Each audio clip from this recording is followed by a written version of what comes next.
Hello, I'm Mario Toneguzzi, managing editor of Canada's podcast. Joining me today on Taking Care of Business is Dan Kelly, president of the Canadian Federation of Independent Business. Thanks for joining us again today, Dan. Good to be with you, Mario. Well, let's talk about the carbon tax. And you folks are sounding the alarm in some ways, I guess, right now about how much money the federal government is sitting on from collecting the carbon tax. Maybe Dan, explain the situation to us. Sure. Look, it's a confusing web of stories related to the carbon tax. This tax has been in place in some provinces since 2019. Alberta, Saskatchewan, Manitoba, Ontario have had the federal carbon tax in place, and it has generated billions and billions of dollars in revenue. Much of that is rebated back to consumers through the climate action incentive checks that many Canadians get. But when you look at how it's treating small businesses, it's super unfair. The federal government said that it was going to set aside 10% of the revenue of the carbon tax to give back to the small businesses that pay it because they don't qualify for the carbon action, the climate action incentive. Mm. And they've not done that. They've in fact made that promise back in 2019, 10% of the carbon tax revenue to be set aside for small business. That 10% represents $2.5 billion taken from small businesses in those four provinces, and almost none of it has been returned to those very businesses. It's just a line item on the books of the government of Canada. They've made repeated commitments that they're going to return it, but they haven't yet done that. Why?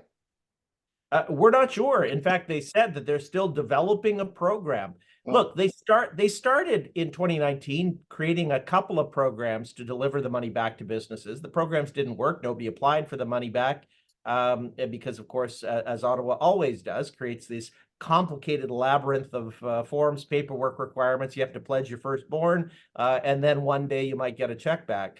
Nobody applied. And so the federal government now has gone back to the drawing board. 5 years later, they tell us they're still working on a plan to get this $2.5 billion back. But you know, it gets worse. The tax, as of July, was expanded to all four Atlantic provinces. So now 8 provinces are generating carbon tax revenue, small businesses paying into it. There still is no formula to give that money back. So every week, Ottawa gets millions of dollars and is not returning any of it back to the small businesses that pay into this. And they're going to be getting even more starting April 1st, are they not? You got it. On April the 1st, there are 2 more tax hikes on top of the CPP and employment insurance tax increases that we saw on January 1st. You and I have spoken about those. On April the 1st, there is a carbon tax increase up to $80 per ton. And then we also have a liquor tax increase. I think that's around 5% planned for April the 1st. So the tax that's already unfair, the tax that isn't returning any of the money back as promised to the small business community, is actually going to be a bigger tax as of April the 1st. We're really worried about where this money is going. We want to make sure that it gets back to look, small businesses need some revenue right now, especially given how deeply in debt they are coming out of the last few years. So getting some of their money back would be helpful. The other unfairness, though, Mario, that I should add is while the federal government's pledge was to return 10% of this tax back to businesses, our research shows that actually small businesses pay 40% of the tax. So they should be getting way more back.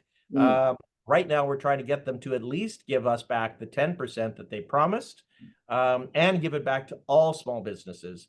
Even when they get around to designing the program, if you can believe it, they're only planning to return this money to something they call emissions-intensive, trade-exposed businesses. We haven't a clue what that means.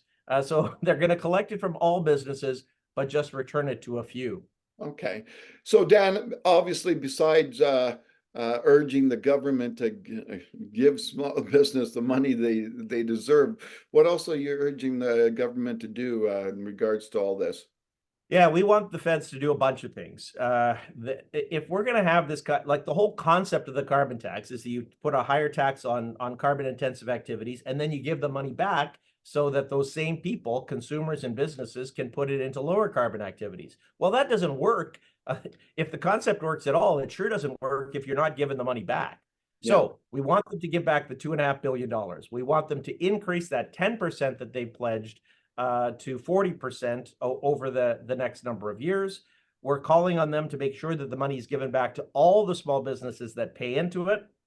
The April the 1st increase, we're asking the feds to put pause on that.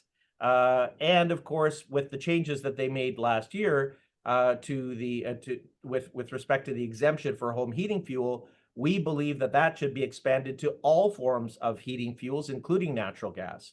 Mm. Finally, we're asking the federal government to pass a bill, Bill C-234.